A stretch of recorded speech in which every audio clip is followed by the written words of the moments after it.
Well, I would first like to apologize for the terrible audio error that happened last week. Cell has promptly been fired for his sins and will not be returning. Yeah, good. For his with his erroneous microphone. That definitely wasn't because I didn't test him, because I was so focused on preserving the bit for our audience that I could have caught beforehand, that I immediately fixed afterhand. That's you. He ruined our anniversary episode, and he's out of here. Groove. I'm sorry, you threw off the Castranger's groove. Now Cell's just gonna be like, "Don't bring me anymore, right?" Sorry. No, it's fine. I'm pissed, obviously, but whatever. It could have been far worse. Yeah. No one seems to have been seriously bothered by it, so I'll just roll with it. Yoshis are judging you. Okay, but as long as the normal blue one's not here, the rest of the other colors I can handle. I like the white Yoshi. It's only the light blue one. Well, that is the Dan Yoshi, so I'm a little sad. All right, anyways, cue the roll call.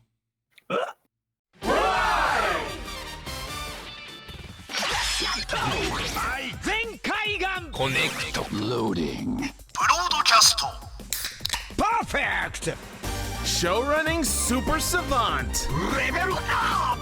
Bluecaster super Ichi. Loud and online. Greycaster, Robolane. Researcher of the Tokuverse. Yellowcaster, Ultra Guard. Combining comedy and critique. On air since 2014. Radio Sentai Castranger! Welcome to Radio Sentai Castranger, episode 576. We have It's episode. That one. All right, all right. She has a second evolution. I always forgot. off the tell. Well, that's the third one. Oh, I mean, like the second time this line of Pokemon evolves. All right, Pokemon trading card game player. What? I don't play that game.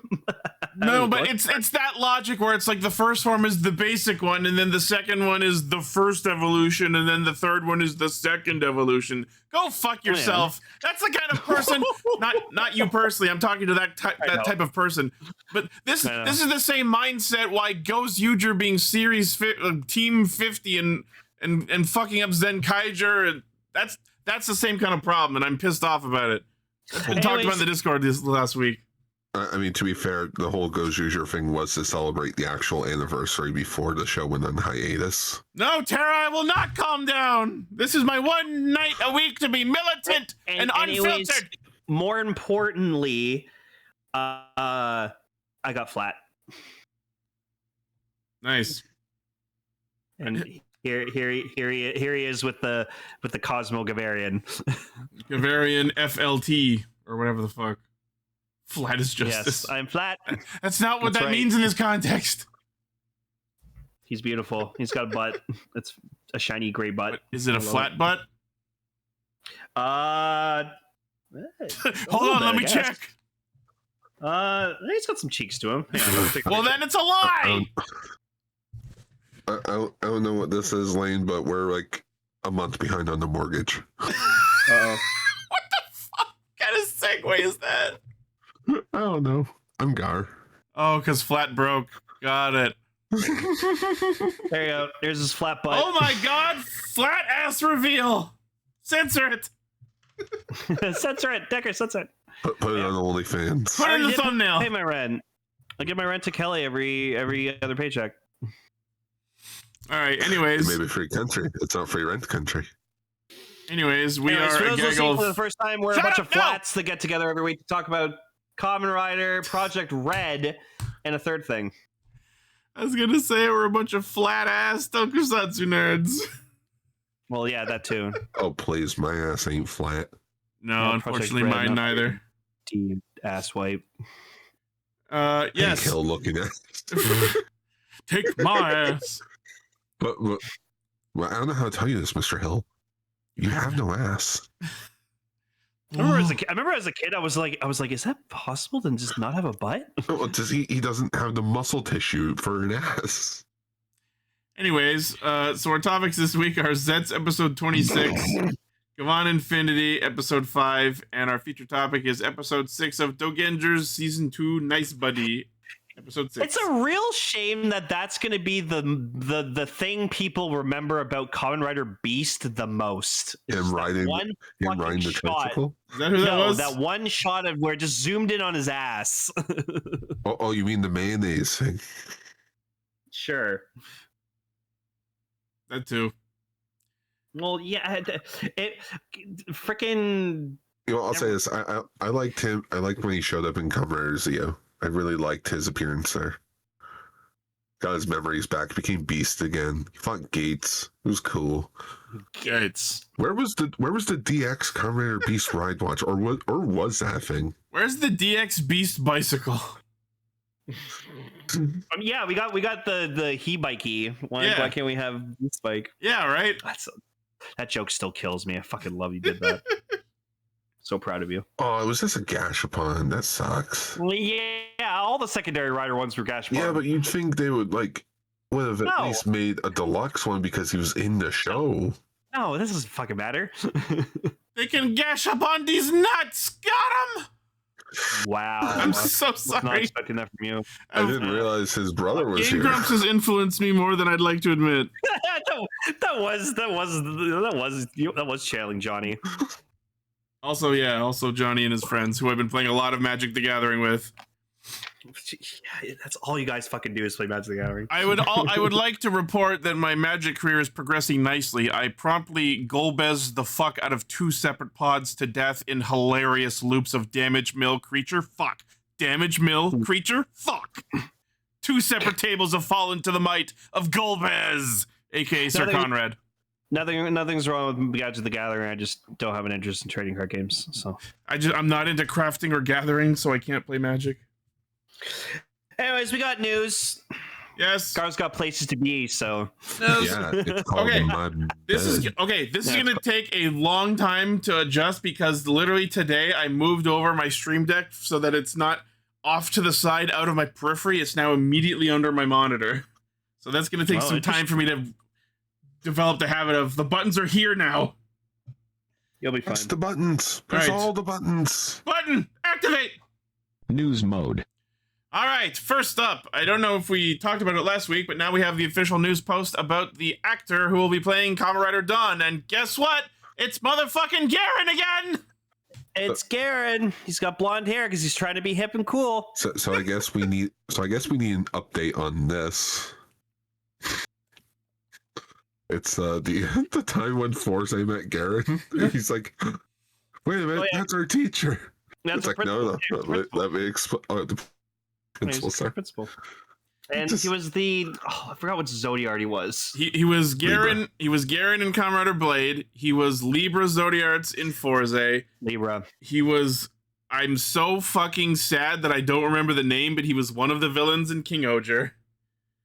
He was the Shinigami, I think. He was like the dude with the scythe. Groggy. Groggy. Was it Groggy?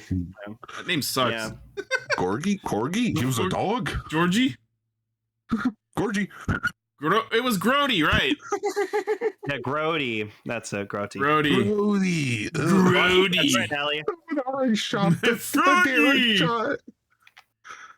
Yeah, no. So quick thing. Also, we got the official release date for the Sonic the Hedgehog 4 movie, which is coming out next year in March. And yeah, Nick Offerman and Matt Berry are casted in it, And Richard Aoyade. Yeah, and I lost my fucking shit because we could actually get Nick Offerman as Big the Cat. I seriously doubt that. Too bad. Okay. I don't know, man. Matt Berry was Laszlo in What We Do in the Shadows. Nick Offerman is from Parks and Rec. And Richard Aoyade was Moss in the IT Crowd.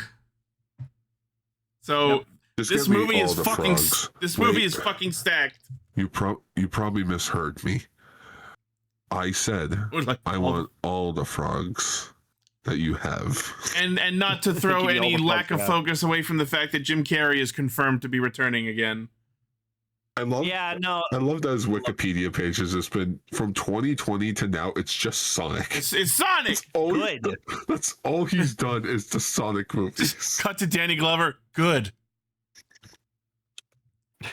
Also, Keanu Reeves is coming back as Shadow, but I always expected that.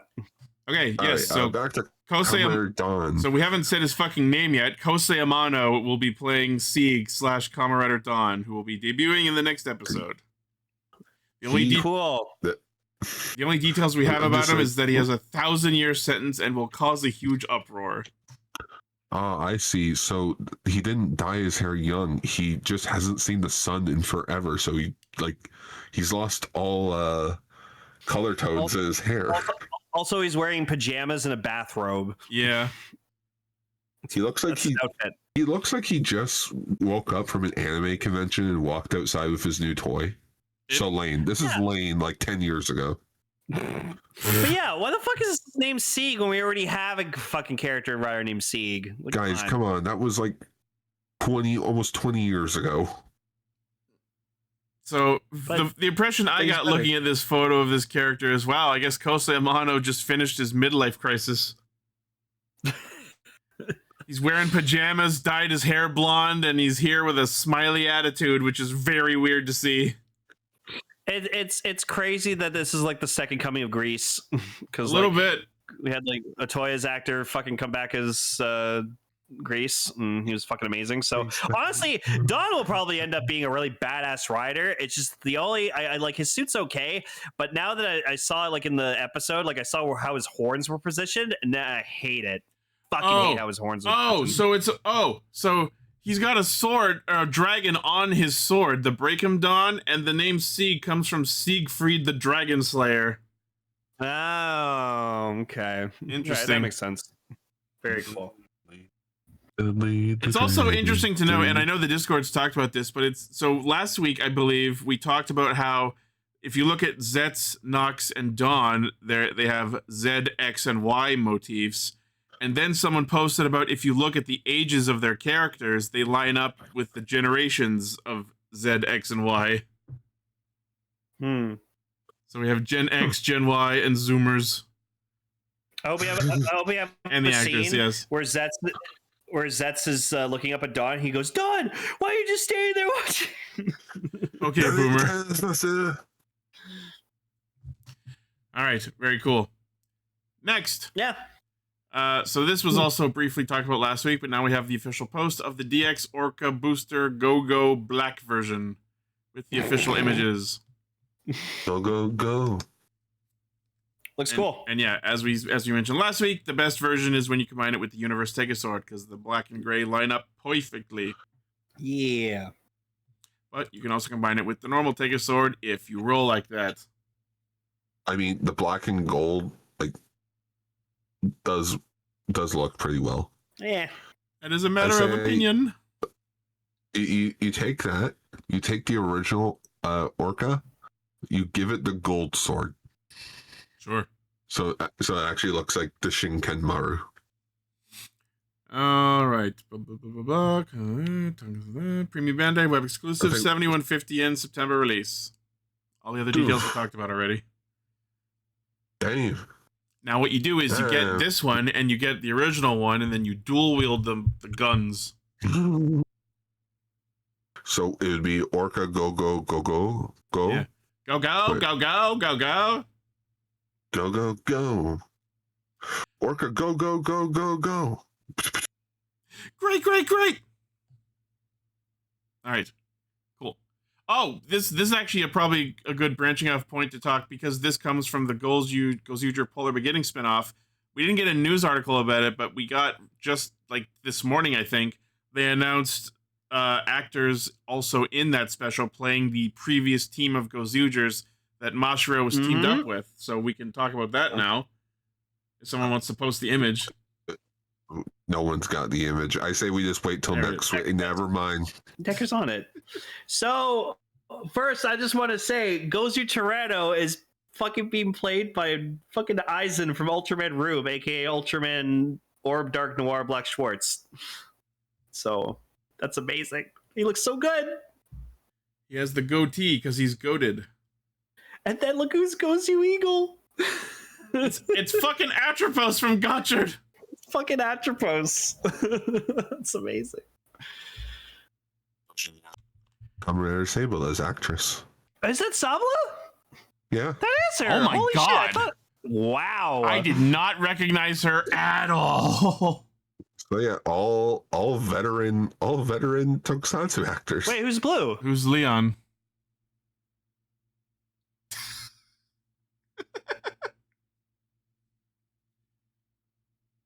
Yeah, he's a new guy. Gar's like, oh. A new guy. Wait a minute. I thought freaking Blue Buster was the original Blue Ranger from the alternate timeline. Blue Buster's actor, Ray, Ray? the idol guy. Yeah, wasn't he the original Blue?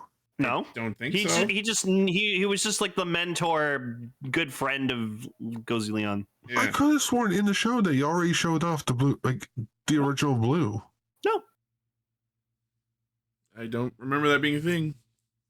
Nope. Oh, oh. Okay, it was him, but not Blue Buster. Okay, that's why. Okay, there you go. All right, very cool. I was so confused. That's Next, okay. in Agito anniversary news, there was an announcement of the G Trailer Revival Project. So the Shin Agito exhibition Twitter announced that they're reviving the G Trailer via crowdfunding. The G Trailer was the mobile command center of the G3 unit.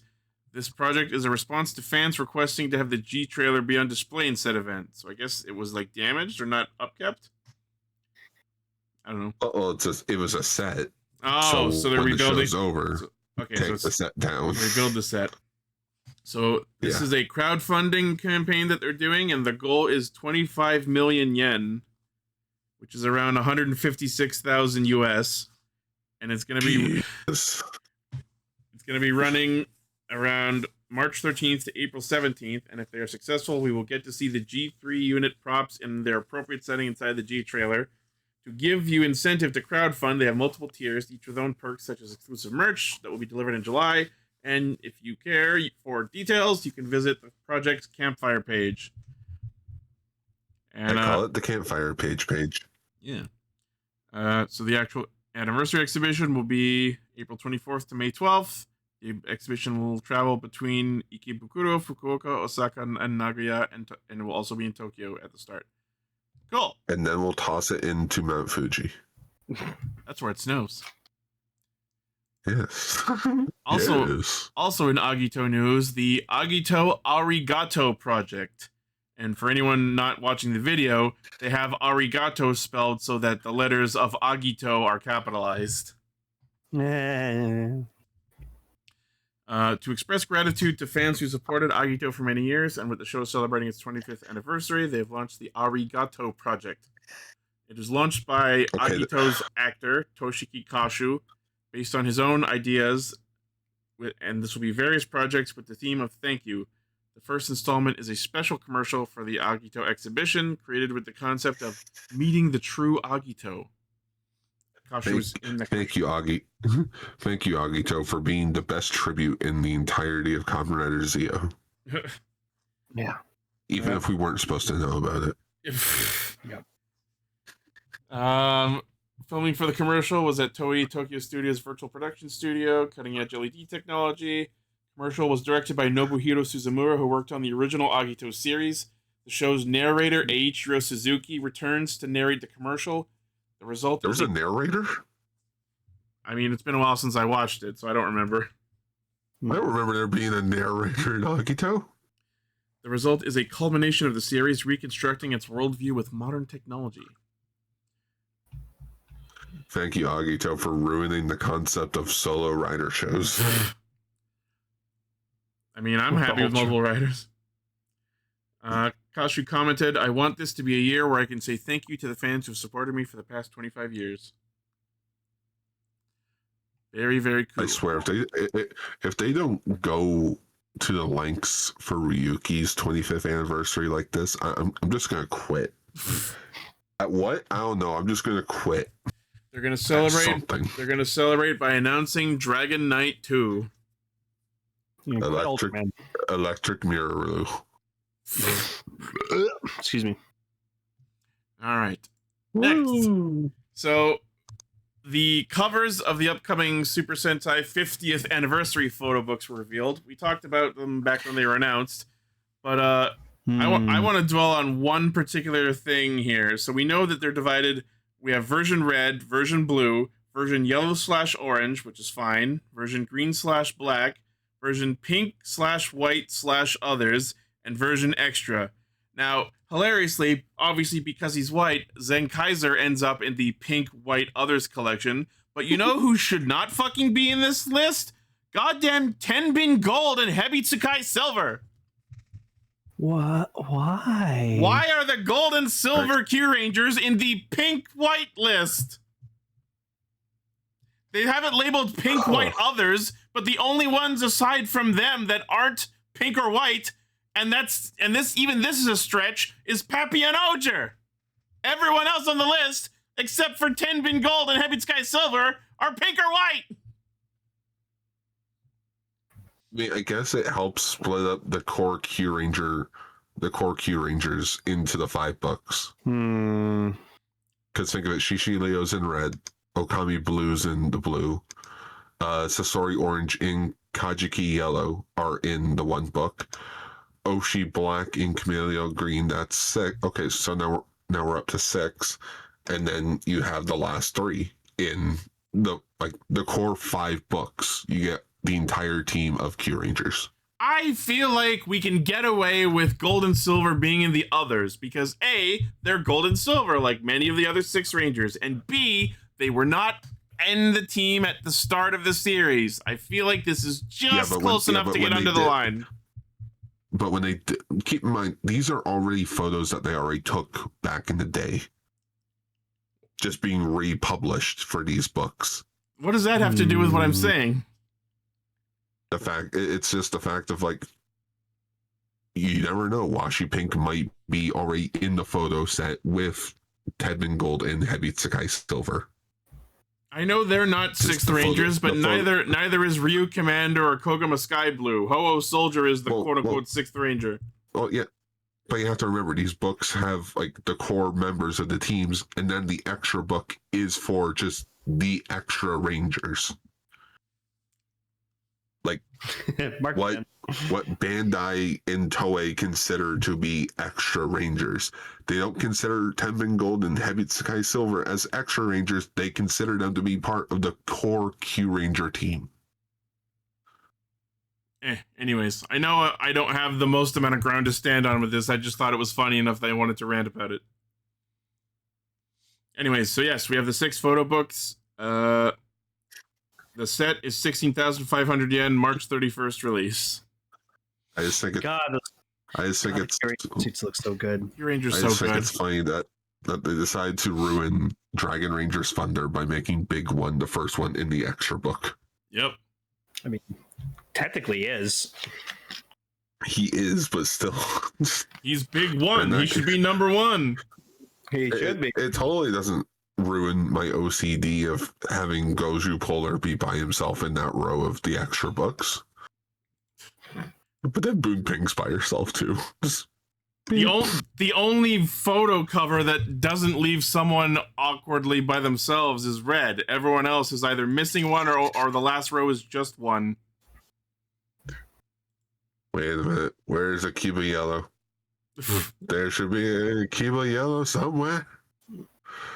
Also, where's Yellowcaster in the photo shoot? I mean, you can shop yourself in there if you want. Shop in the Cast Rangers into these.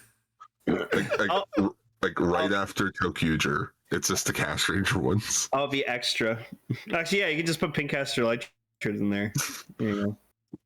Lane is the Scott Lang of Cast Ranger. He has the most personas. I mean, if fucking Hebi Tsukai Silver and Tenmin Gold are in there, then Gray Caster is absolutely going in the pink, white, others. But also, you were Pink Caster, so you go in there either way. Yep. Do we have front-facing images? I mean, we could do that. I did hand those to someone in the Discord recently. I don't even remember why they asked for them, but those photos do exist. I wouldn't mind having someone redesign the Cast Ranger designs. I was saying we should use our new ones that Decker made. If So fucking so good. If I can get like full body arm model shots of those, so I can use their assets all over the place, I'd consider it. Here it is. This is lame. But I think I need to run a poll just to make sure everyone's happy with the change. Ugh. Okay. All right. Next. SH Figure Arts Kamen Rider V3 Legendary Showa Kamen Riders Edition.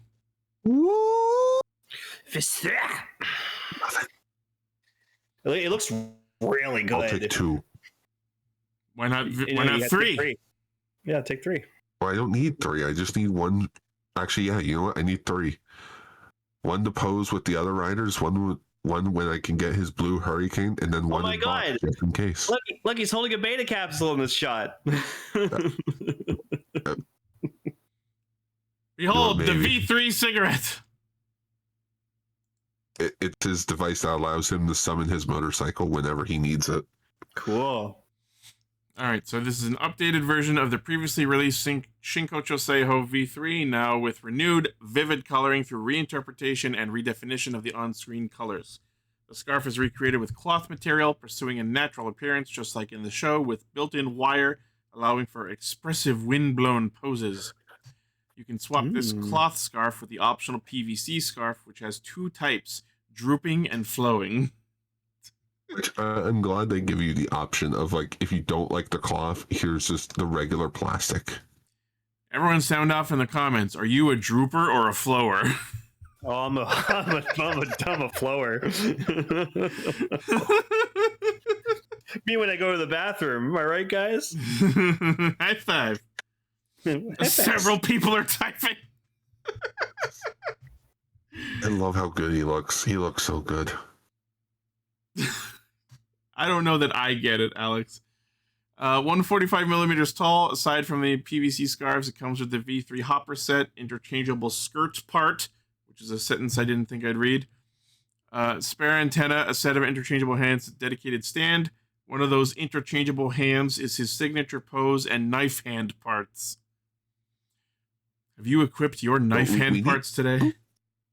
So we need some, like, Destron grunts, figure arts to fight V3. Some Destrons for him to punch.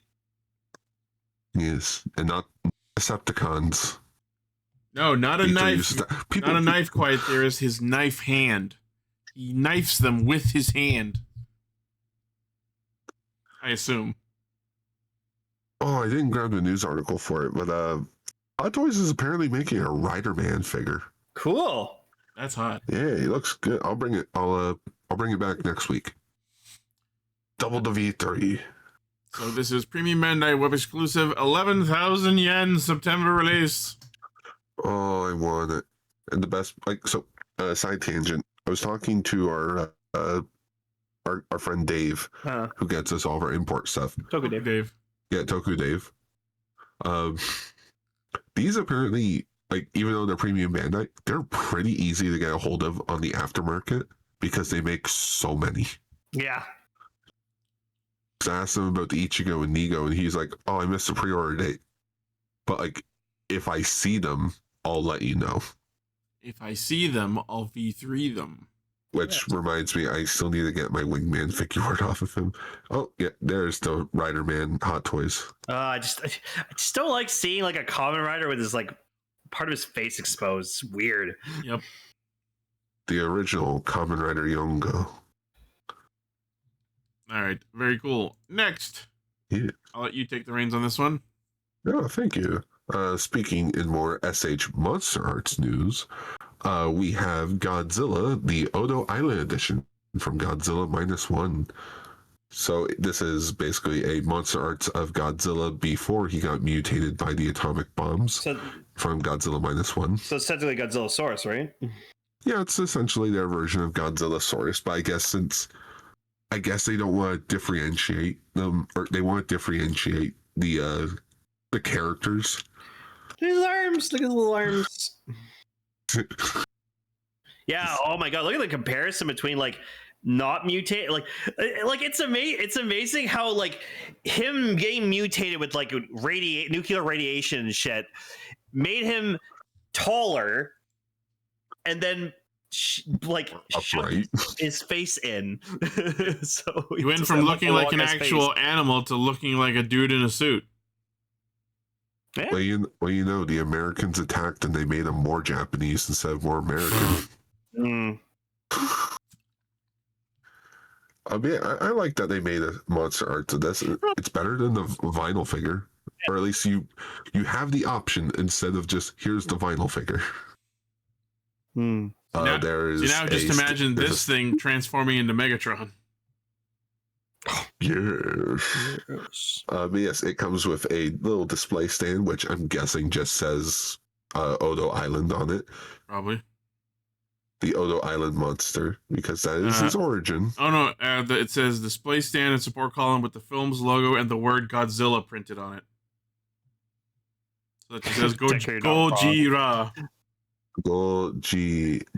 Decker's like, you can finally see him because, like, it was super dark as shit when we first saw him. Gojira sword. Fucking 7 in the chat. Gojira sword, terrorize. Yeah, you can have Pterosaur be Rodan. Oh, so fucking useless. Yeah, that episode where he found all that mountain of Energon and he got powerful and he almost killed Megatron. He looks good from the side too. Like, it's a great design. I think it's Cell's favorite. I feel like they could retool this into Zilla if they really can. Oh, God, that's what we need. We need monster of Zilla. We have a good vinyl figure of Zilla. I need that. Is that like Godzilla, but he lost his godhood and became immortal? It's 98 Godzilla because Japan doesn't acknowledge that one as Godzilla, so they call him Zilla. Well, for trademark reasons, they call him Zilla. Yeah. Anyways, this is in my like top 3 favorite Godzilla designs. I fucking love this design. Super cool. I like that movie. I don't care. Yes, SH Monster Arts Godzilla Odo Island edition is a premium Bandai web exclusive, going for 12,100 yen, and is set for a September release as well. And if you haven't watched Godzilla -1 yet, what is wrong with you? Go watch it. It's a fucking masterpiece. Even I've watched it. What's your excuse? Points the camera. Yeah. Also, we're getting the sequel this year. So woo! Yeah, -0. -2. -2. Actually, it's -0 because we're going up. Oh Man. God, that figure's awful. Does that mean the one after that is Godzilla 1? Speaking of a guy in a suit, that looks like Godzilla 98 if he was in a suit. He looks like he's ready to go play some video games. Put a headset on, put a bottle of Mountain Dew in his hand. No, he's that one looks like he's some N64. That one looks like he's cameoing on All Real Monsters. Hey guys, you ready to go play some GoldenEye? Yeah, let's play GoldenEye. Slappers only. Don't play Oddjob. Alrighty. But if that's not your cup of tea, we do have a SH Monster Arts of Godzilla from Terror of Mechagodzilla. Yay. The slightly cuter version. No, that movie sucked. It sucked, but look how adorable this Godzilla is. So you're saying it was terrible? Yeah, I mean, Mechagodzilla in the movie looked really cool, but like the movie itself, like plot around it was shit. Well, it at the time it just sort of killed the it killed the kaiju boom at the time. Going through this gallery of images and just seeing him like move around in different poses, it looks like he's just like having a fucking tantrum. Like, this fucking fucking franchise. Look what it's done in my career. No joke, Ichi. Welcome to the 1970s Godzilla. That's what he was. He just had tantrums all the fucking time. That one there, he's just like, I'm done. I'm so fucking done. Well, because they tried to make this version of Godzilla kind of like cartoony and expressive, and like it worked for the time, but it doesn't age well. Look what you done. Now you got me started. Yeah, basically. I can trace back to the one time you got me started. No, it would definitely be when you fucked my wife. No, but I'm pretty sure when Gar and I watched like the 1970s Godzilla movies, we used to like dub him over with like stupid shit. Hey guys, I'm looking for Popeyes. Because he was so because this Godzilla was so expressive. Because like he's got like the eyes, the big mouth, like he's so cartoony. The donuts are gone. I was counting on on those. No, get Jairus out of here. It's the wrong one. I was ready to heat it up with my atomic breath. Yeah. Oh yeah, this monster arts does not come with an atomic breath effect piece, which kind of sucks. Which is weird because the last photo in the gallery shows him doing it. Yeah. So it's like, that's a lie. Cool, false advertising. I guess they're trying to save money. But then again, according to the news article, this the monster arts was made from using reference photos because the suit doesn't exist anymore. I eyeballed it.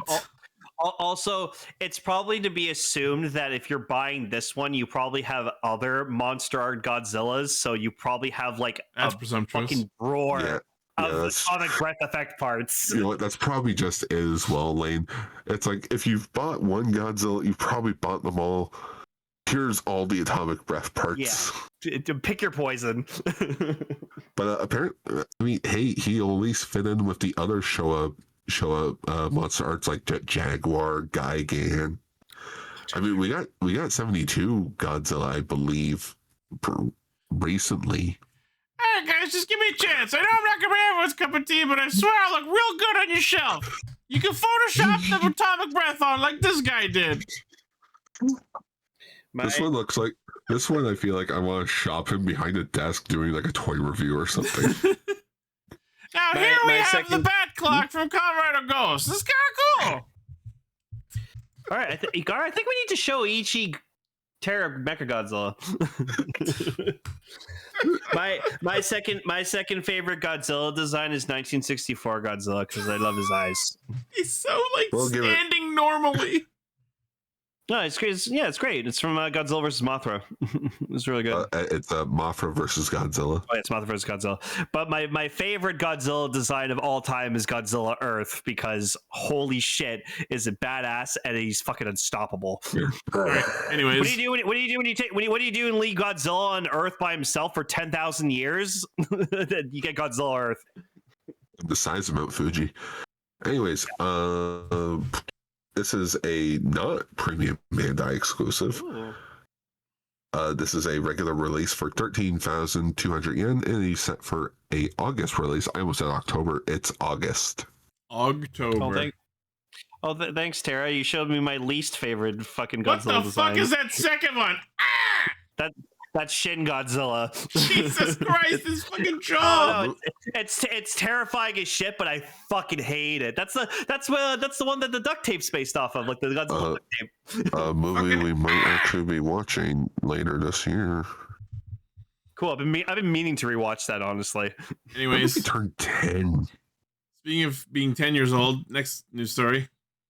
Next news story, we got more information regarding the upcoming Mighty Morphin Power Rangers book, and yeah, that's when everyone starts to leave. Because all I've heard is negative comments about this book, in which I'm just like, you know what? When did the Power Rangers fans become like 2000 Star Wars fans? Where it's like, none of you are fucking happy with anything anymore. They can release tired of Mighty Morphin! Why is this not clear yet? Thank you, Vegas. At least I am. If I'm the minority, that's okay. I mean, I've just in my old age, I've just come to accept that Mighty Morphin's just the face of the brand. So literally anything else. We are getting something else. It's called Power Rangers Unlimited. They're just not releasing any information on it just yet because this is like their focal point of the book. What you're saying is they're limiting it. Yes. Cool. Moving on. So the comic is a continuity fresh start to the series where it takes place 10 years after the events of somewhere in the Mighty Morphin timeline. I'm guessing after Doomsday. I think they said 10 years after Mighty Morphin. So so this is like later in the actual canon timeline, or is this a fully separate timeline? No, separate, like pocket, like adjacent universe. Okay, so 2004. So it's around Forever Red time. So this is them being. It's them after Dino Thunder. No. So this is 10. So this is them as adults rather than high schoolers, and is that based on the description, it sounds like they did experience the events of Mighty Morphin, then retired their powers, and then this is them 10 years later. Yeah. Jason is apparently a martial arts expert. Kimberly peaked in her 20s. I can agree.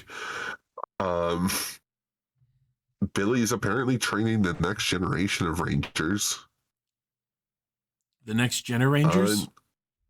The next generation. Rita looks cool. I like the concept art by Andrew Lee Griffin. That's Griffith. cool. Yeah, Griffith. Still got the staff. Yeah, still got the staff. Still got the evil cone tits. My evil tits! No, I hate that I never for years never noticed she had those until I saw an action figure, and I'm like, has she always had those? I never noticed them until I saw a figure. I hate them. Just thought you like drills. Okay, so I guess from the description of the one page, it says, it's been 10 years since we stopped being Power Rangers, but I've had to call you all back. What the fuck? Because Rita Rabibosa... Rita Rabiosa? What the fuck? Wait. Is coming. Wait a minute. Wasn't Rito's last name Revolto? So wouldn't it be Rita Revolto? Yes. Isn't her last name Repulsa? Yes. So what the fuck is happening? Is this like alternate timeline, I guess? Oh, okay. In this timeline, the original Rita Repulsa still went on to become the Mystic Mother, a plot point from Mystic Force. This new Rita is not the same figure. Ms. Rabibosa, who's more cruel and vindicate than Rabiosa. Rabiosa, sorry. Rabiola. Rabiosa. Rita Ravioli. Rita Ravioli, that's what we're calling. The first issue, he's the character's present somewhere off in the background. Because, of course, Tommy's doing his own thing. Because what else? I'm interested in the concept. I know a lot of people aren't happy about it, but it's like, guys, just stop trying. Give it up. Guys. Oh, actually, you know what? Here's a cool thing I just noticed. Ravioli is a pasta. No, if you look in this reference photo, you see the original Mighty Morphin suits. Oh. So maybe the cover, like the cover art that we've been sharing, is that next generation that Billy is training. Okay. I don't know. Trini's a diplomat. Zach's a lawyer. Proceeds to show him running. Oh, there he is. Zach looks so tired. They all look so, like, angsty, despite being adults. Yeah. And apparently there's mention of Tommy, but we haven't seen him yet.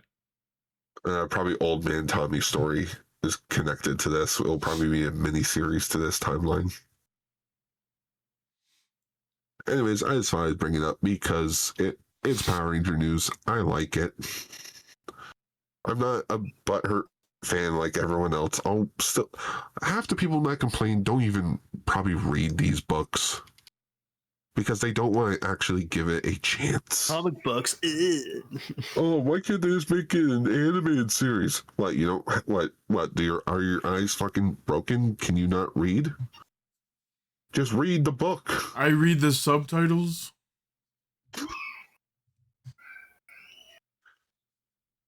Anyway, cool. Is there a child scream? I was like, what? It's a little kid in the hallway. They're excited for the comic. Oh, perfect. All right, in the last news story, which is a Ultraman news story. What? Bit of a surprising one. Apparently, Ultraman Connection, the American fan page for the Ultraman, is ending. That's shit. They're done. Yeah. The post says, to our beloved Ultraman fans, for over 7 years, Ultraman Connection has served as ultimate hub for fans across the globe. Together, we've shared our love for tracking kaiju, celebrated decades of news stories, and carried on the spirit of Ultraman of courage, hope, and kindness. However, the time has come for this chapter to end, as the site will cease operations as of April 1st. This is not an April Fool's thing. They are serious about it. While the site is closing, we encourage you to continue engaging with all the things Ultraman by visiting Subaraya Productions' official website at subaraya-prod.com and follow Ultraman Global on X, Instagram, and Facebook. Thank you for being a part of this journey. We look forward to staying connected as the Ultraman Connection team. It's going by the Ultra Connection. I'm sorry, Uchuu. Or sorry, Greg. I'm like, what do you, what? I was trying to say apologize to Gar for this, but you just talked, so I had you in my head. Like, if only it did more, which is true. Like, I hate to say it, it peaked when we were on lockdown, and then it just sort of stopped being a thing. Like, it was still around, but it just, there were no more live shows. There were, like they no longer stream the episodes on their website. All their merchandise is sort of just That's probably why they're shutting down, because they realize, oh fuck, we got done. We're wasting money. Well, yeah. Especially when it says like go follow the Ultraman Global page on like all these other social media pages, because it's like oh, here's a cast announcement.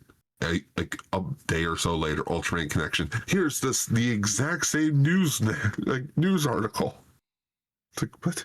We can only afford to stream one tokusatsu series at a time, and right now it's Zeztz. Yeah, I have a feeling this might have to do with Starlight Runner. Because apparently they might be like not turning away from Ultraman, but like moving on to another project.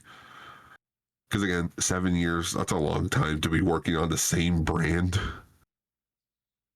As someone who is currently on a podcast that has talked about the exact same franchises for almost 12 years. I was like, how do we make this about Castranger? But I had my fun with Ultraman Connection. I never got to be a part of the team. I know people from the team. You never got to make that Ultra Connection?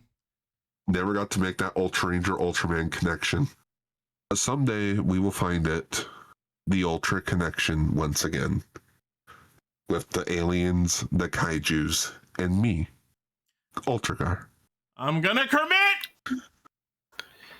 Me, Ultralane. And with that being the end of news mode, I will let you guys go on with the episodes because I have work in the morning. All right. So until next time, everyone, make sure you're all happy. I would say stay Sentai, but I haven't said that in a while, mainly because Sentai is currently on life support with 2 specials. You have to say stay project now. Schwa for now. I guess Schwa for now. I'll just keep saying Schwa for now. That will be my go-to call out. Schwa for now. And remember, everyone, smile, smile. No, get out of here. Get out. All right, I'm on it. Good morning!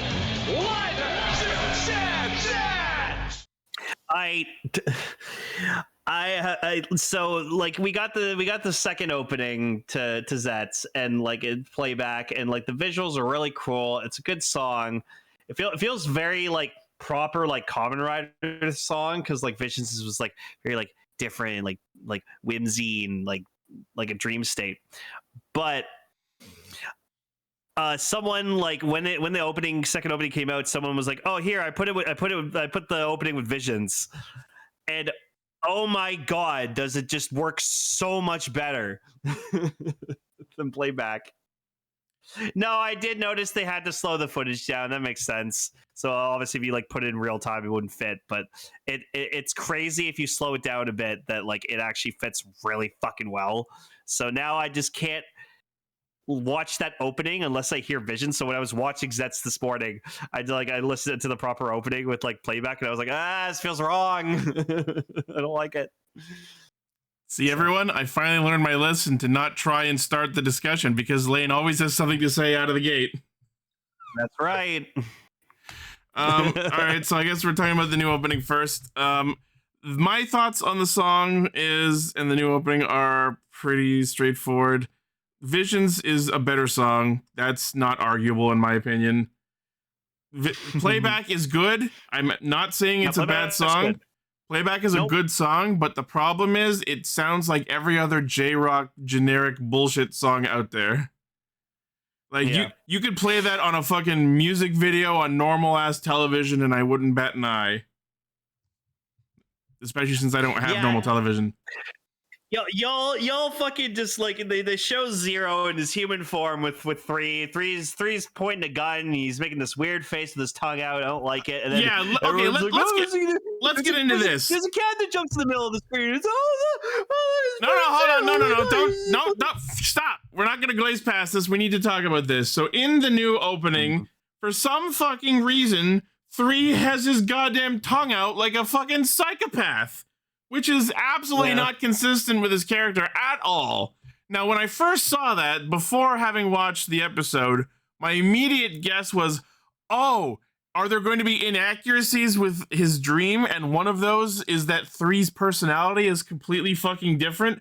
No, from what we've seen so far, 3 is exactly the same. So why he's doing this fucking tongue thing in the opening is baffling and beyond me.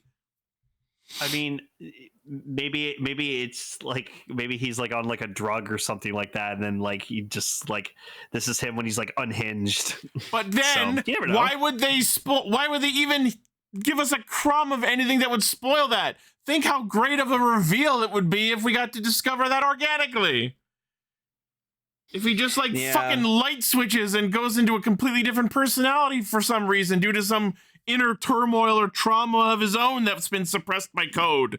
And then he gets his memories back and realizes he's actually a fucking anarchist. Right. Also, Decker, you're right. It's just a cat, a regular ass cat next to human ass Zero. There is, in fact, like, a cat in the opening. I can't tell you how much I've been getting so much out of this fucking facial reaction. Just me being like, it's the ultimate just looking at everyone else in the Discord who mentions like Zero as a cat, just like, fuck off. I know that it's Takahashi writing, and I know what he's done with previous characters, but the difference is when Dan Kuroto did his personality switch, it happened in the episode and not in an opening. Right? Jesus Christ. Decker, are you trying to tell us something here? Deposit into open mouth. I think you're developing a fetish, good sir. Oh. He's trying to have a 3-way. He's just trying to piss me off. But okay, so the the other thing, well, before we get into the episode, the other thing I want to highlight is what the fuck is up with Nem's shitty little dance? It was so weird. It pulled me right the hell out of the opening. Well, yeah, that's why if you watch it with Visions, the song Visions, it's like so much better. She's like, that's because in that instance she's doing what I'm doing, and that's bopping to the fucking sick music. Just like, shut up, stop talking about it. No, I think the opening's better with Visions. And then like the lady pulls some like Death Stream shit with all this like energy coming out of her back or whatever the fuck. Yeah, and the lady's like doing this weird like, hand thing. The shot of Zeztz henching in the opening is so awkwardly positioned. He's like blurrily running to the left and his face is contorted like he's just been hit in the face with a ball. Like, most of the opening is fine, but it's got these weird isolated shots that are just like, what the fuck? Who wrote this? Like, who's the editor behind this video? Who did this? Port Knox. So the episode is a recap special. There's no two ways about it.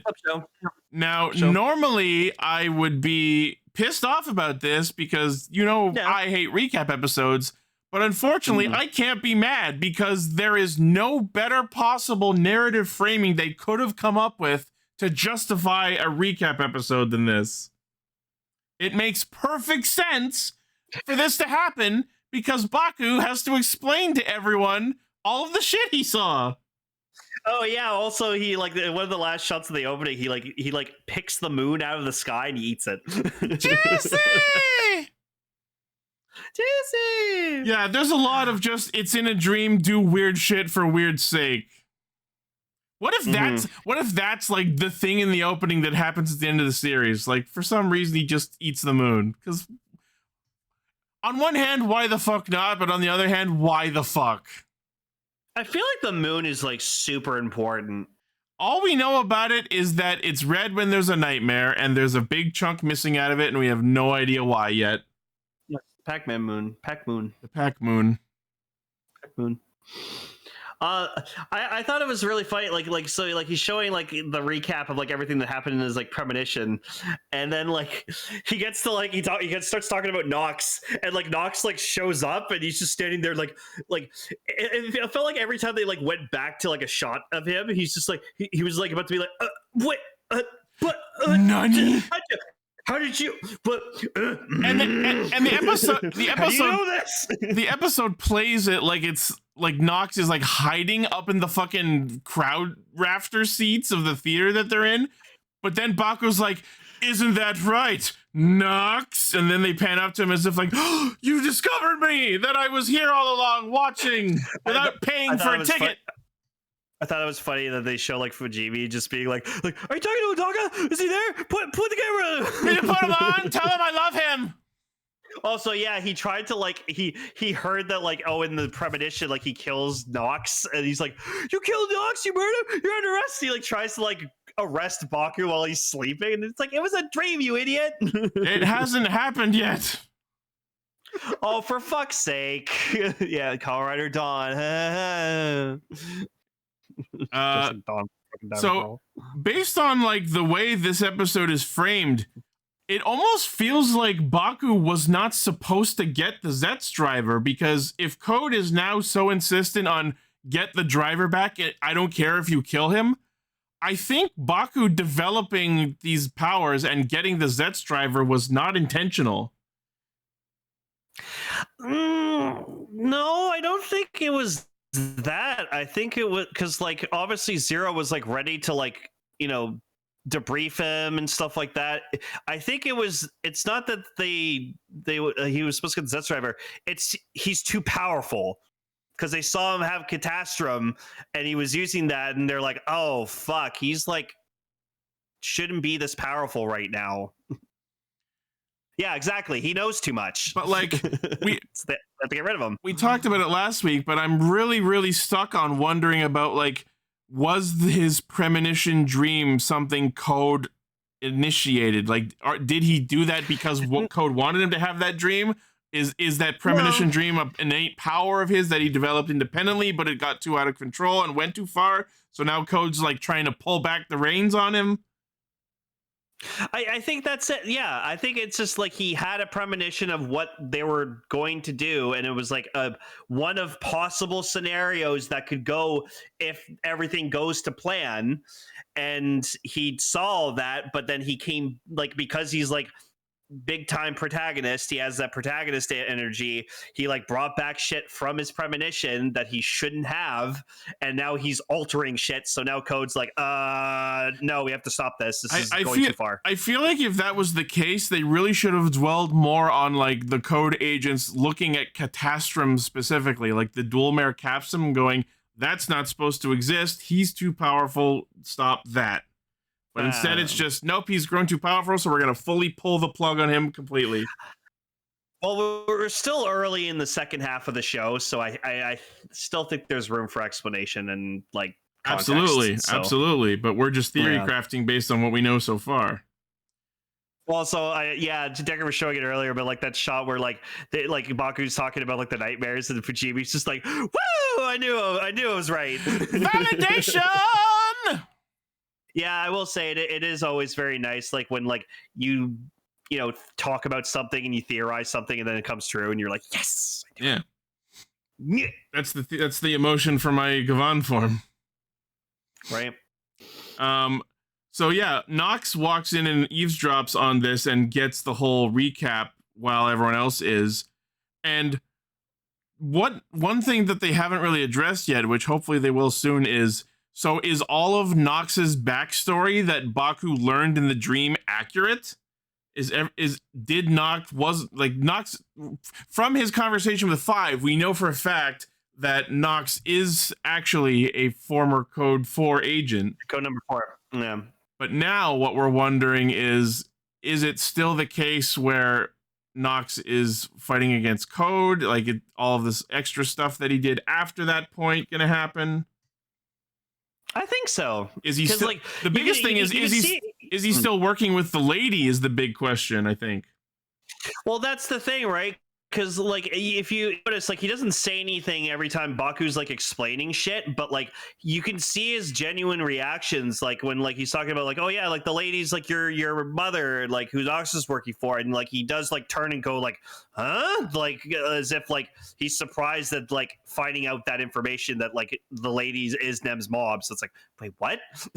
Yeah, and he, even though he hasn't obtained the Night Invoker yet, or the Nox Driver, obviously, he still has his Breakum Buster, and I didn't look too closely at it, but I assume that he hasn't yet used recovery on it. No.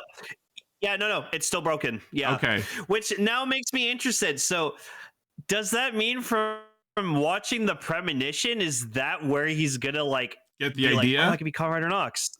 Yeah, get the idea to be like the Nox Driver, like become Kamen Rider Nox instead of just being Nox Knight first. Are we just gonna fully skip over Nox Knight and have him go right back to Kamen Rider Nox?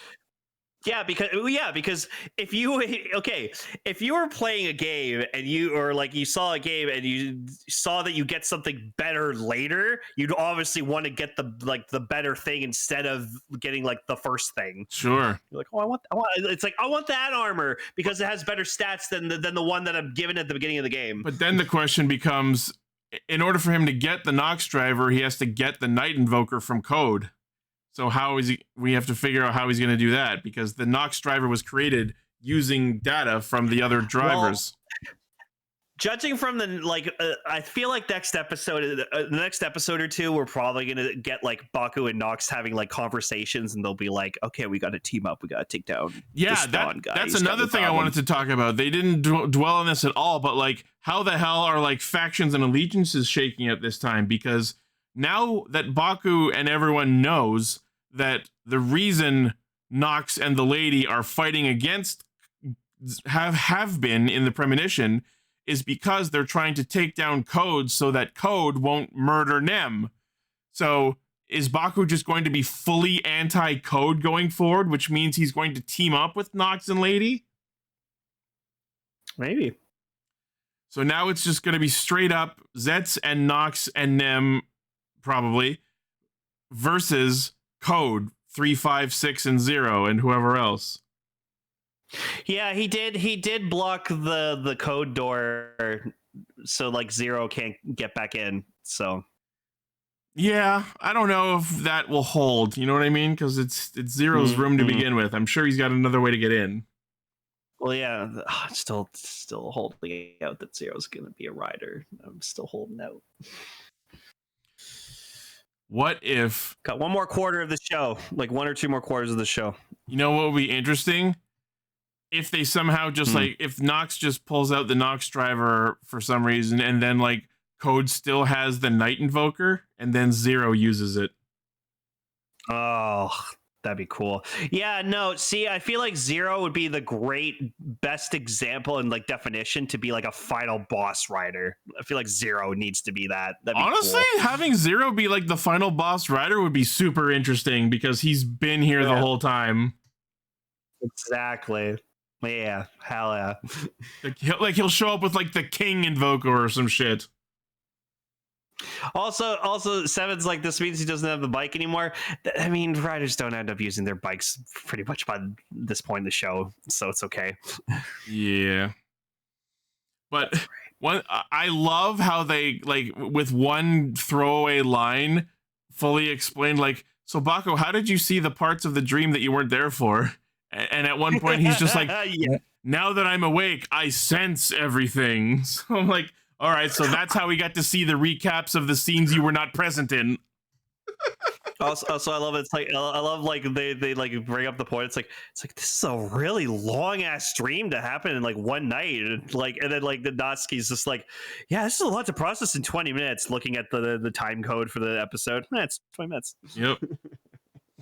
I'm like, yeah, they planned that. You gotta wonder like how it is also like fully justified. I fully agree with it, but it's hilarious that they absolutely fully omitted all of the monster of the week bullshit up until the plot started happening.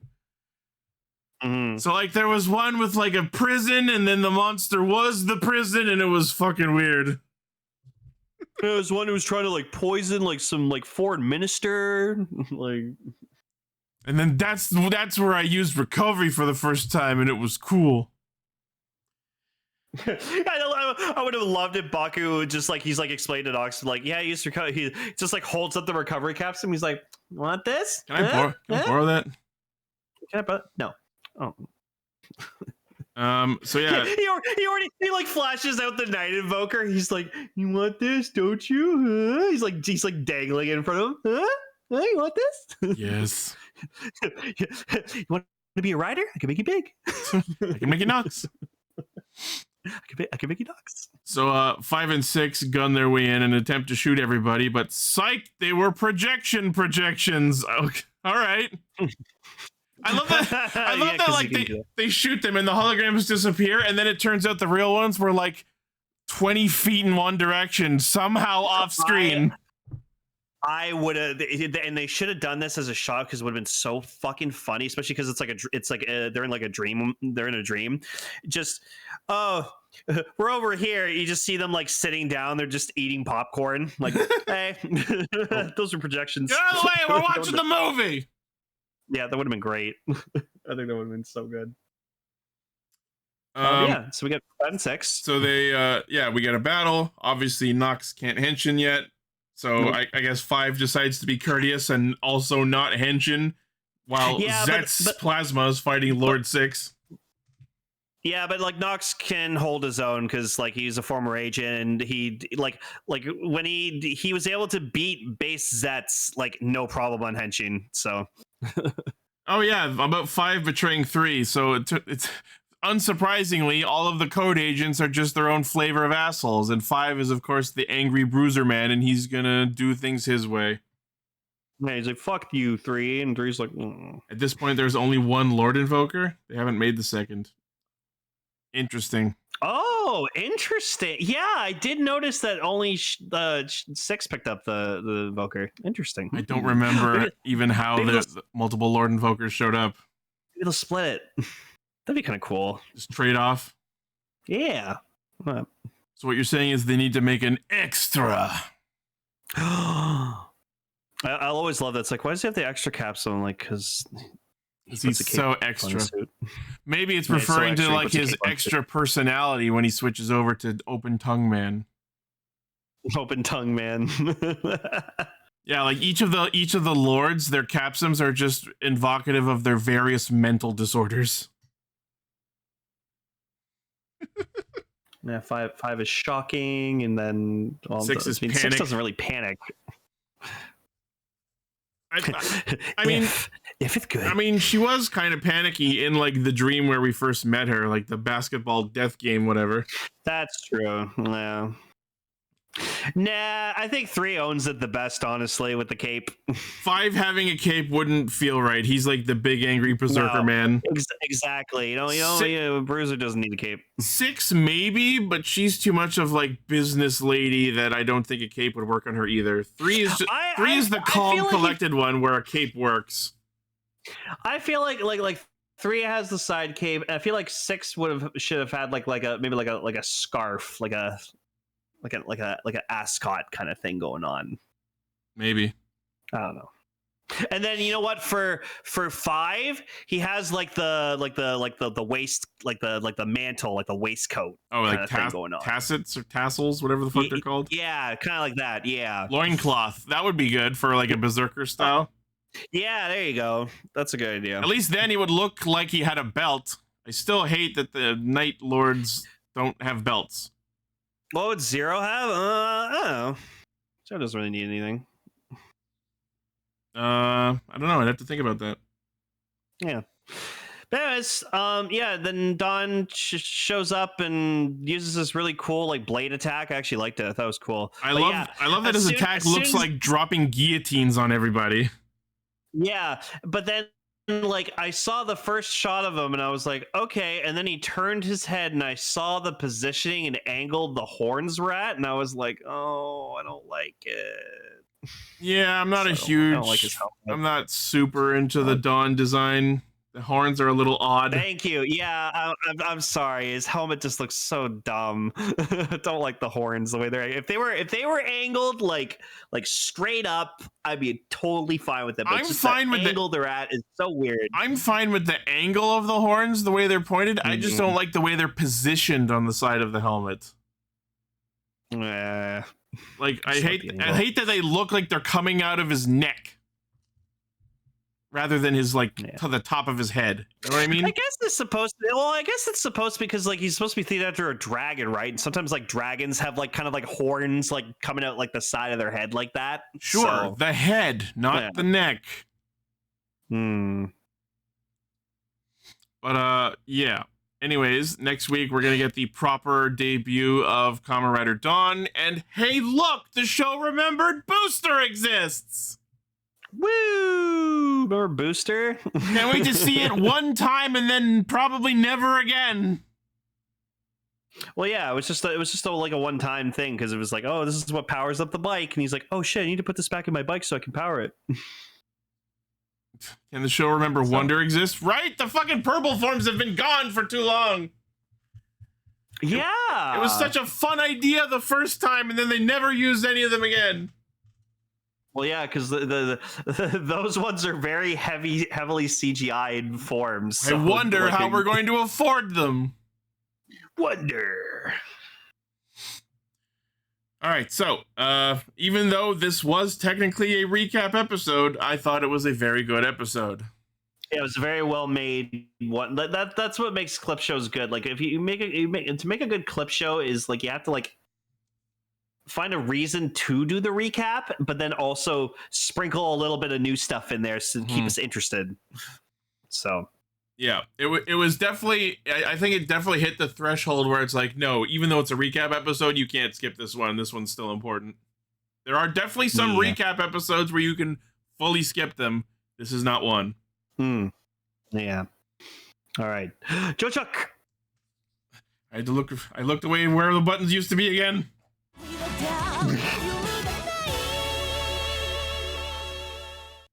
Well, unfortunately, Woo! damn it, someday I'll learn. Well, unfortunately, this episode was not nearly as good as last one's because we didn't get another weird Gavan. No, I'm sorry. The show has peaked so far with Gavant. So, but we got another Bushido focused episode, and I thought it was actually a pretty solid episode. This was pretty much our like formal introduction to Amo, Setsuna's commander, or as we discover, she is nicknamed Full Metal Amo, and apparently that nickname just comes from the fact that she's good at her job. and also like several times we got like this like shot of her where like every time she like solves a case or like arrests someone or something, she like opens up like a can of cider and she like sips it. She just goes, it's not cider, it's lemon lime soda. So yeah, every time she solves a case, she's like, and she does a fucking she does a fucking Sprite commercial. Well, she doesn't go. She goes like, like it's like and basically it's like the Japanese equivalent of going like, Yeah.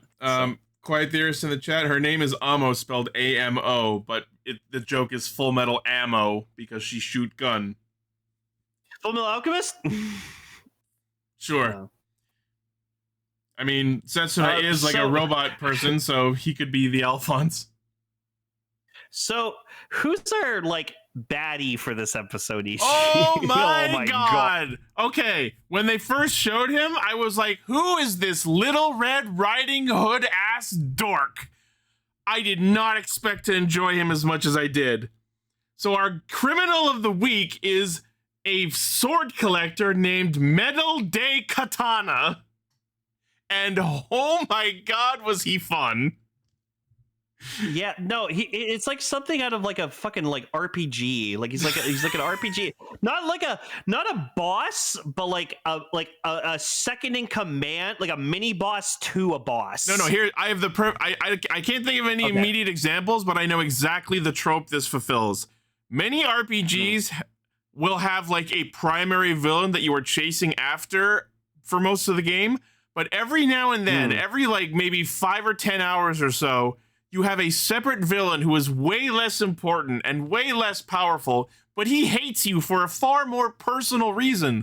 Like, you really pissed him off very early in the game, and he chases after you just because he hates you personally. And every time you fight him, it's hilarious. You're exactly describing fucking Junior Troopa from the original Paper Mario. He's just this guy who shows up throughout the game, and he's just like, I don't know why, but I fucking hate you, and we're gonna fucking fight. Right? This guy has exactly those vibes. Yeah.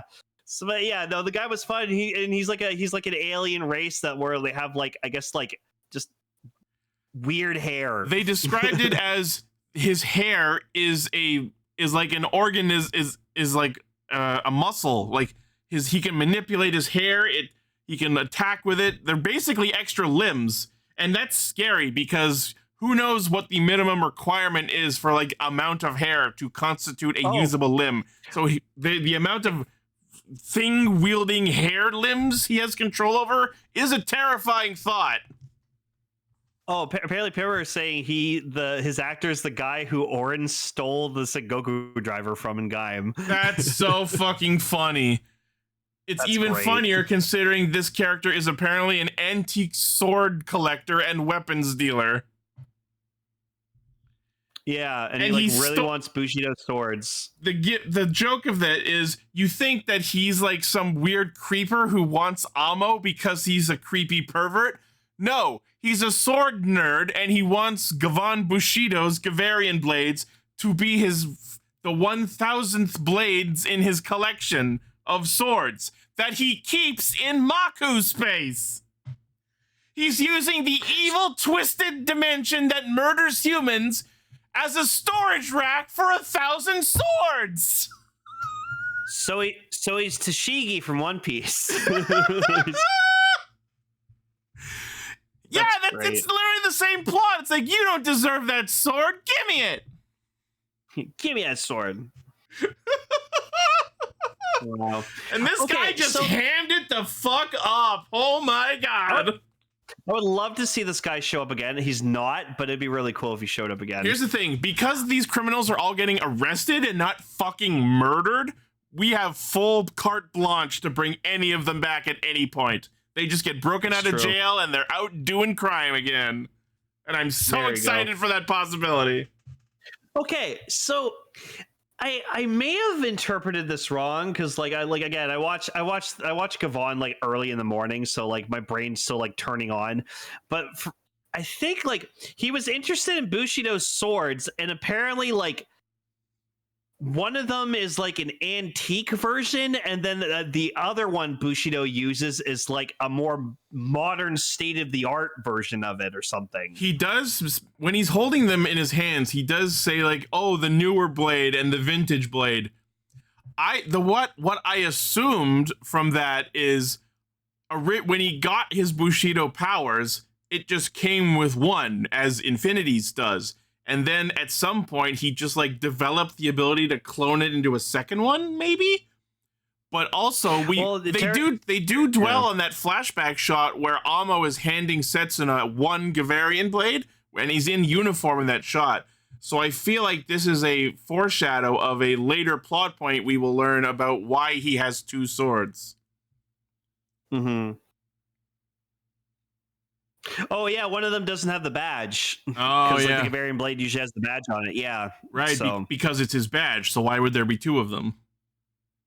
Mm-hmm. Okay. Anyways, so yes, I feel like there's more plot about that we'll learn later. Well, I feel like if like other than like one of them having the badge and not having the badge, I feel like for like the one that doesn't have the badge, they should have like made it look a bit more distinctly different. So they it's don't, like, oh yeah. To the naked, I assume they're just the exact same prop because I couldn't tell any difference between them. I did notice one of them didn't have a badge on it. I didn't even notice that. So, but my assumption was like, oh, the one that is like stored inside the other one would have less wear and tear on it because he only pulls it out when he needs 2 of them. Okay, so Seven's saying that like one of them, the one without the badge, was just the one he had when he was just a soldier, and then he inherited the other one when he became Gavan Bushido. Okay. So, that makes sense. Okay, that's cool. Yeah, so I guess just like the Gavan one is like the better version of like the generic sword that he had as a soldier, and then I don't know. I guess So, yeah. There's been some info, but I feel like we'll get a bit more clarity on that later. Excuse me, a bit more explicit clarity. Maybe because he's trying to be more human, he kept the other one as like to kind of be like sentimental about it. Just be like, oh yeah, yeah. Like, I feel like we're headed towards Setsuna's character arc being like discovering feelings. So I'm like, oh, it's just Nagare again. We'll see where this goes. So someone asked me earlier today before we like started recording. They're like, "Oh, Lane, like is Bushido like your favorite character?" And I think my answer is Gavan Bushido is my favorite, like Gavan. But I think my favorite character in the show overall is Kiki, like Luminous. Okay, like just Kiki, like herself, because like Sure. she's just so cute, so bubbly, and I love her, especially like with her at the end when like they're looking up like data or whatever like that, and then they have a power outage. It's like, did you save the data? No, it's gone. Oh, do you want some chocolate? Yeah. So what you're telling me is you're working with a program that doesn't have some form of autosave? What fucking year are you in? No. Right, but anyways, I feel her pain where it's just like something bad happens, and then it's like, do you want chocolate to make you feel better? Yeah. I don't get.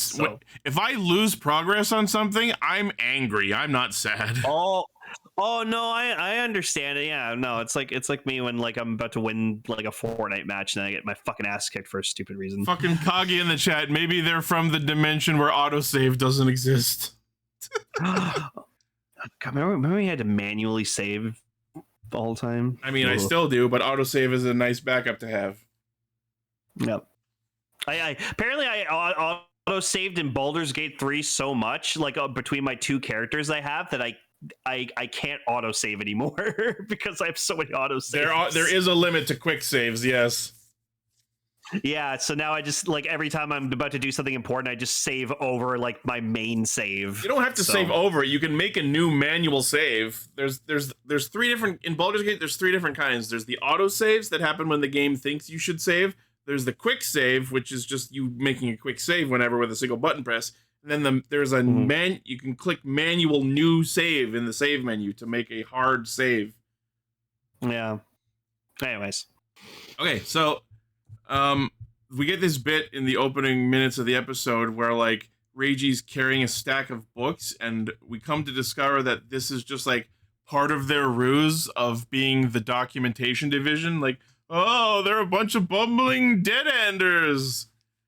But the reason I'm talking about this scene is as Reiji's wandering off after this happens, he makes some note of some kind where he's like, he's so clumsy, but Gavan, or at least like that's the way my file subbed it. So my immediate question to that is, does Patran know that Reiji's Gavan? Because based on the episode 1, I assumed that Reiji being Gavan Infinity was a secret. Yeah, no, I heard that line too, and I was like, what? So like, what is the meaning of that? Does Patran know that Reiji is Gavan, but he's keeping a secret that he knows they're secret? Am I misinterpreting that scene? Did I misinterpret episode 1? I don't know. Or maybe it's more like, man, that guy sucks, but Gavan, now that guy's cool. Is that the intended takeaway? I don't know. It's like, oh, Reggie's something. He ain't Gavan, though. He's no Gavan. I don't know. Womp womp. I'm looking forward to seeing their characters actually fucking develop or do something instead of just sitting around being not Bulk and not Skull. Also, I keep loving the line that Augie says, where it's just like, "Well, that's how you made me, Chief." So like, I just want, like, I just want one time, like the other guy just be like, God, Augie, why are you so hot? I know, That's how you made know. me, Chief. Shine, I know, I know why. I within sight is the point where I start getting annoyed by that catchphrase. That point is within sight. Is this supposed to be? I guess it would be technically like his daughter. I don't know if they I don't know if they consider it that kind of relationship. Like, clearly they acknowledge each other as creator and creation, but I don't think it extends far into like, oh, father-daughter. Unless that's like a twist where it's gonna be like, oh, she was created to replace the daughter I lost or some shit like that. Kaguya does make a good point. Maybe Patron knows Reiji is Gavan because he's a robot with access to the police database ranks. But isn't him being Gavan supposed to be a secret that only their department knows? Well, that's the thing. Maybe Patron's job is to keep the other guy fucking in check so he doesn't find out too much. Maybe. I don't know.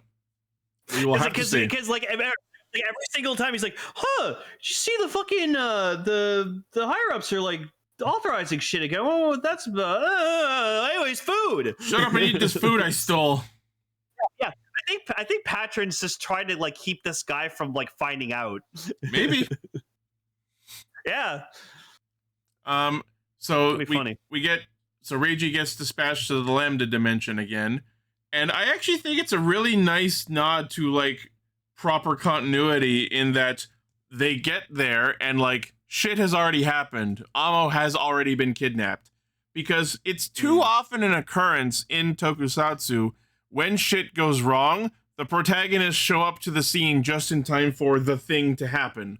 But it's so interesting that in this show they've gone, well, it actually took some time for them to move between dimensions and then fly down to Earth and to the scene where the wave of energy was detected. So in that time, by the time you got there, things have already happened and it's bad, and here's a flashback explaining what happened.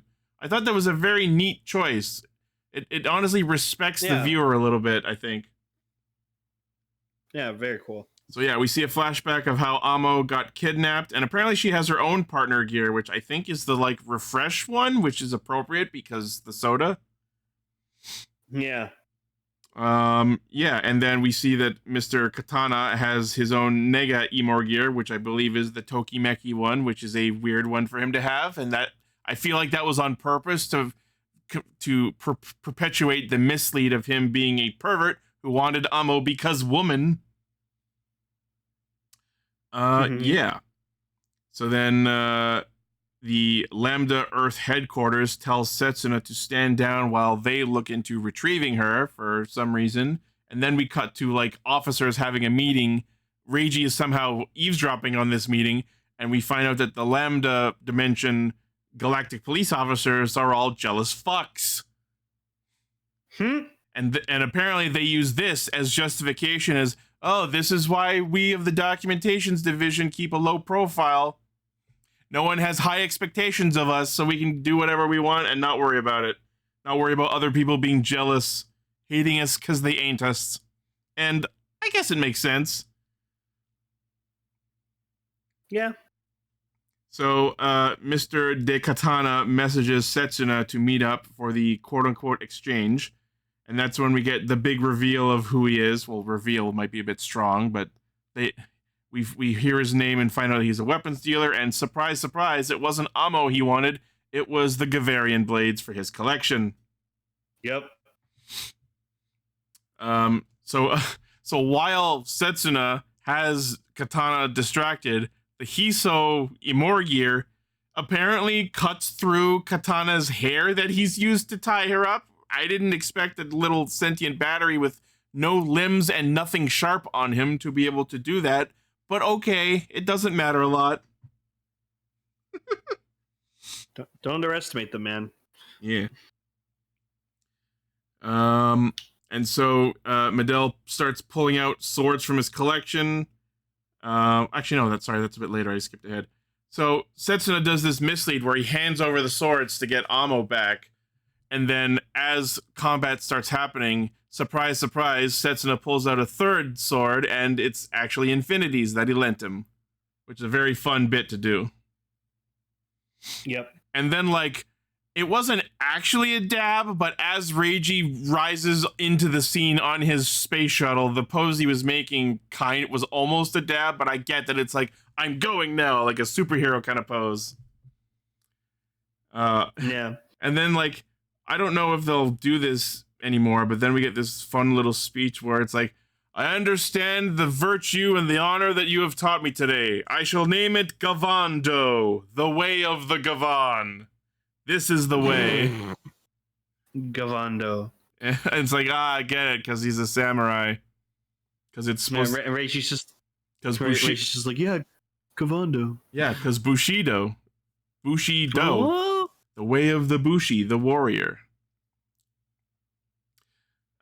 This is the way. That's right, Vegas. And then we get what I guess qualifies as a double henshin, but I'm kind of upset with how they framed it. So, like, instead of having their henshin sequences placed side by side, it's like they spun a Rolodex in their editing software's list of transition effects and just had them weirdly transition back and forth between them as they were doing their stock henshins, and I really, really didn't like what they ended up with. Why couldn't we just have split screened them? Yeah, that was weird. Yeah, so the combat breaks out. Midel starts pulling swords out of his sword hole, and we get the Emons with the pinchy claws. So yeah, it looks like we're not getting another unique monster this week, just another hand variant Emons. And so everyone goes into, yes, I'm going to keep calling it, everyone goes into the sword hole. And then Bushido fights Katana, and Infinity fights the Emons. And then just like, Infinity just like, no pomp and circumstance, pulls out the Gavarian saber, the purple one, and just like, boom, and fucking one-shots the Emons and blows it up. Yeah. Oh, yeah, because like the monster's not the focus, so. Sure. And instead, we cut back over to the Bushido Katana fight, and then goddamn Bushido pulls out a stock Hisatsu, Ogi Hiso Getsurinzan, and it's fucking awesome! Yeah, it's really good. I loved it. That's the good shit. That's like his version of Gavan Dynamic. Yeah. Good comparison. So they get out of the sword hole, and then they both use their emotional burst to close the hole. And my immediate thought on that scene was, okay, so is like that dimensional space destroyed, or have they just closed the portal? Because the question is, are all 999 of Katana's swords gone, like deleted, or are they just trapped in this Maku space? I don't know. Right? Yeah. So Midel gets arrested, and I love his like weird, like defeated little trotting walk pose. Yeah. And and Amo has a fresh sprite. And she's like, ah! I feel like the thumbnail the thumbnail has to be her with the fucking can of soda, and just like just slap the Castranger logo on the can. There we go.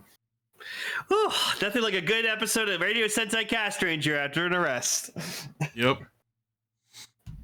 Yeah, so Amo gets to meet Reiji, and then we have that bit with Luminous that we already talked about. And apparently next episode there's something about an alien mom and kid, but who the fuck cares, because there's a Phantom Thief in this episode. Ooh, Lupin. Kaito Fade. So that's right. I'm excited to meet this guy. Yeah. There you go. You just get a bunch of like fun villains you like. Right? All of the criminals of the week have been fun so far. Yeah. Except maybe Daichi from the Gavant episode, but that's because all the good shit went to the Gavant. Yeah, no, Gavant was the highlight. Hope we get him again. All right, closing thoughts on the episode and the show so far. I'm still loving it. I think I'm glad we got more stuff with Setsuna. He's great, but like I said, like I think Kiki's like my favorite like character but Bushido is my favorite Gavan in terms of like appearance and stuff because he's just so fucking shiny.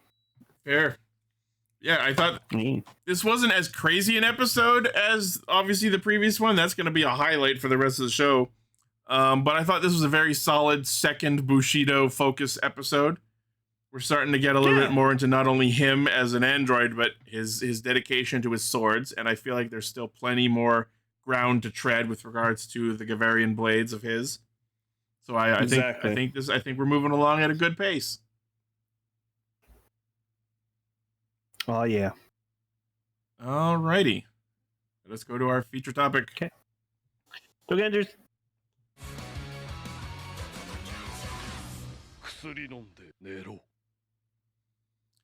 Wow, it's been a while since I've watched this. Yeah, and so like it's just it's so hard to like rewatch these episodes just because like I just kind of always want to like keep them as like a time when like you and I watched it together with like some of the Castranger fans, and like that's the memories I want to hold on to. So it's just kind of like I don't know why, but it's just been hard for me to like every time we like talk about Dogengers, like every like sometimes I'm just like but like I just want to like remember when I watched it with Ichi. I mean, just rewatching it doesn't invalidate that experience we had. No, well, it's also just kind of this mentality I've developed. Like, it's been very like recent, where like I don't like rewatching things I've already watched before. Yeah. Oh, it's a weird thing I developed. But I will say one of the funniest things I like because I did rewatch it, and one of the funniest things was like Great Zed like summons his mech. Oh yeah, that was the best. Mech. Arguably, that was the best part of the episode. Yeah, he plays a fucking commercial for the mech. He summons it. It's so fucking good. Fucking Great Daizenshin with its own toy commercial. Own toy commercial. It's just so good. And it's only something Dogengers could fucking think of. And I love that their response is, "This is the wrong show for that. We don't have robos." Yeah, also I'm pretty sure I think the name of the episode was like, haven't you watched tokusatsu before? Yep. That's a fun bit. Yeah, also, yeah, so then we get to see like we see Kita Q-Man's bro. Kita Q-Metal, I love him. He's got the competent one. Yeah, he's the competent one. He's the younger brother, and he's got the cooler suit. Oh, one thing that was early in the episode I wanted to highlight was as they're like trying to fight Great Zed, there's this one bit where Fukuo Caliber tries to attack him from behind, and Great Zed's immediate response is to shoot out of the slot on his back what I have written down in my notes as the Pizza Destructo Disc. Yeah, well, because you gotta remember, Great Zed's like themed after like a pizza. Yeah, no, I'm not questioning that. I just think it's hilarious that he made a pizza-themed Destructo Disc, and I don't know why he didn't do that far more. Yeah. But yeah, the mech's super fucking cool, and like it's a pretty solid mech. Yeah, I just there was like some Daizen punch slams ground. Yeah, and then there's like some shit where like Rookie forgot his like his pin. Yeah, this like, stupid. What kind of fucking hero leaves his henshin device at home when he goes out? That's why you don't make your henshin device a pin. No, it's fine that it's a pin. Just have the diligence and discipline to fucking put it on when you put on your shirt that it goes on. That should be part of your routine. Rookie's not the most like confident. Jiro's dumb sometimes. Yeah, well, that's why he's like the second to Oga Man. Yeah, and I get that's the bit, but that doesn't excuse it. Also Yamashiron's going through some shit, my poor boy. Yeah, because Great Zed got really in his head about being selfish, about wanting to get his popularity back. Yamashiron has become depressed. Yeah, like you gotta remember he's fusion of three peoples. So like he's feeling three people's depression. Like Red's the primary like of the fusion, so I think it's like Red that's like depressed. No, because like each of them spoke up too, and you saw their little colors light up on their sides. So I definitely think it's all three of them. Oh, that's true. Yeah, that's true. But like, I love that everyone's like back at their base talking about everything, and Kitakuma and Metal's like, so what have you guys been doing? And Oga Man promptly responds, we have paired up and started picking fights for fun. Oh my god. And we have guns. We also have guns now. We have guns now. Oh shit. Oh, and then like the big thing. Emily's saying I forgot to bring up that they announced a pre-cure Tamagotchi and Barely Awakened. I just sort of snapped to attention, like, oh man, that. Oh, that's cute. Of course, it's the fairies. For a sec, I thought it will you be like raising the actual humans. Yeah, you're raising cures. No, and Emily's totally gonna fucking get this because it's so her thing. Yeah. Also, just like the other big thing in this episode to like mention is so we're made to believe that the whole time, because like in this episode, in the last episode we watched, like we have like the real Great Zed, and then we have like the stage show version, and so we're meant to believe that it's like, oh, it's Red Buster is Great Zed, but Riku is the character name. Yeah, he's the stage show one. And, episode 6 ends with the reveal that Riku is in the stage show Great Zed costume and not the one that they've been fighting. Yeah, because like I think it's his dad. Right. His dad's Great Zed. Right, I remember that. That was the whole thing. You didn't have to spoil it though. No. Well, no, that's not the big thing to spoil. I'm not spoiling that. Oh yeah, There's an yeah. even bigger thing about it. Yeah, there's an even bigger thing about it. I'm not spoiling that shit till we get to it. But yeah, just like I don't know. It's been so long since we watched the show, and just like I don't know, a lot of it just like flows by my head. I remember how much I love the opening theme song. I love so much. It's not as good as the first season, but the Nice Buddy theme is still a great song. Yeah, and also they keep cutting back to the point that like Kitakuman's car got blown up. They take every possible chance to show his car getting blown up again. It's always funny. It's funny every time. Funny. Every time. Every time. Including the opening every episode. Yeah. They like rewind and play it again. Yeah, for real. No, and it's in the opening too. Like they always show in the That's opening. what I'm saying. His car getting blown up. Yeah, it's fucking hilarious.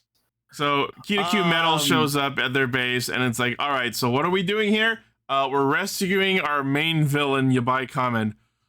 All right, I'm going to not process that right now, and instead we're going to work on Operation Rescue Yabai Kamen.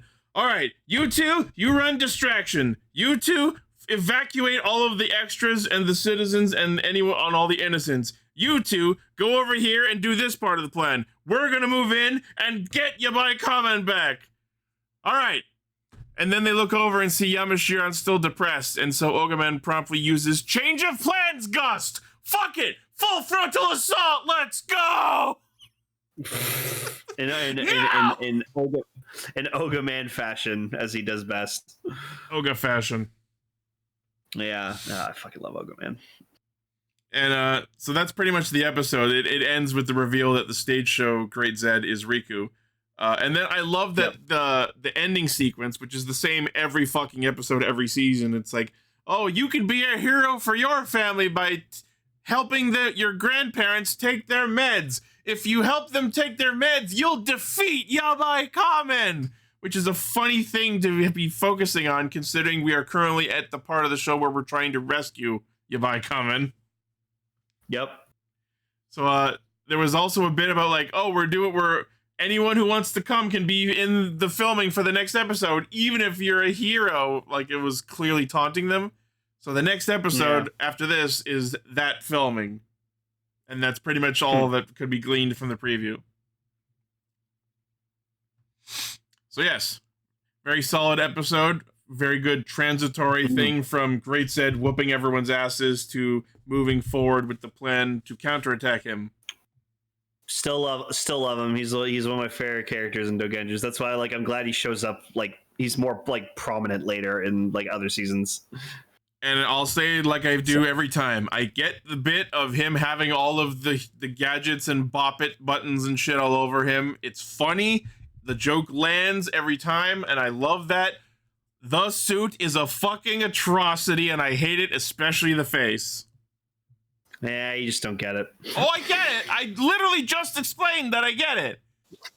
I absolutely get it. I just don't want it, dude. No, I love it. Great Zeztz suit's fucking awesome. Like both versions are. Like the one and the stage show one. It's the same thing I'm feeling about Mega Starmie. I fully understand it and get it, and I'm happy for it being here, but I hate it. It is a monstrosity. No, man. But that is also part of the bit. Yeah, and the fact that Japan loves Mega Starmie so much. That's perfect. That's the most on-brand shit I've ever heard. Yeah. I'm still enjoying my pop. Oh, yeah. All right. Well, that was a solid episode, and I'm looking forward to talking about more. That probably won't be for a while, though. But we'll see. Yeah, and I'm still so excited to see where Zeztz is heading, like especially because like the whole premonition shit. Yes, so. I don't know if it's going to be a thing, but I'm hoping that like the way things shake out will be like different, like how much of the vision is accurate, and how much is going to change. It's exciting. Zero's not a cat, so y'all can fuck off. We'll see what they do. The cat is definitely going to be somewhere. No, it's not a cat. How about this? What if the human Zero is a nightmare from the subconscious of the cat? No, God. It's gonna be some Eurocent bullshit. I was so mad. The cat's bad dream was to be human. No, it's gonna be some fucking bullshit where like at the end of the series, it's gonna like Ipaku like, you know, finally just being like, and thank you, Zero, and like he like turns back towards them, and all you see is just like a black cat just like jumping off a table going around. I'm like, oh. And it's gonna be like ambiguous and not explained at all. No, exactly, just like fucking Eurocent. It was just like, oh, he was the old man's cat. What? Well, that was explained, but I want them to like you turn and see Zero turn into the cat and run away, and they never explain why. Oh, and yeah, I'm so excited to find out why 3 is a crackhead in this canon. What if that doesn't happen? What if it's just for the opening? Honestly, equally funny. If they did it for no good reason and he's fully not like that at all. Like, why? Why though? Actually calling him. Yeah, so Jikai, Radio Sentai Castranger. Our featured topic for next episode will be episodes 15 and 16 of Sentai Daishikaku. Oh, it's been a while since we've done that. Yeah. It seems to be the month of things it's been a while since. Yeah, it's been a while. Since we had our anniversary. All right, that is going to be Castranger for the week. Thank you all, everyone, for listening, watching, liking, favoriting, sharing, subscribing, hitting the bell, and being awesome. Excuse me. As always, our primary source of hijinks is castranger.poppy.com. From there, you can find our Facebook, Twitter, Patreon, merch store, Discord, all of our cool shit. Let us know what you thought about these episodes in the comments. Let us know what you would like us to talk about in the future. Thank you all once again, and we will see you next week. Stay flat. Rude.